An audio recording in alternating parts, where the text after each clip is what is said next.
بسم اللہ الرحمن الرحیم۔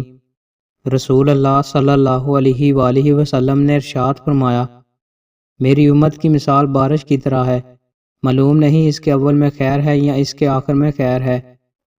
رسول اللہ صلی اللہ علیہ وآلہ وسلم نے ارشاد فرمایا، بہترین دینار وہ ہے جسے آدمی اپنے اہل و عیال پر خرچ کرتا ہے، اور وہ دینار ہے جسے وہ اپنے جہادی گھوڑے پر خرچ کرتا ہے، اور وہ دینار ہے جسے وہ اپنے مجاہد ساتھیوں پر خرچ کرتا ہے۔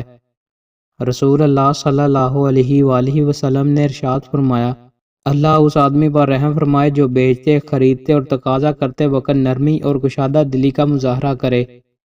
رسول اللہ صلی اللہ علیہ وآلہ وسلم نے ارشاد فرمایا، جو شخص رخسار پیٹے، گریبان چاک کرے اور جاہلیت کسی باتیں کرے تو وہ ہم میں سے نہیں۔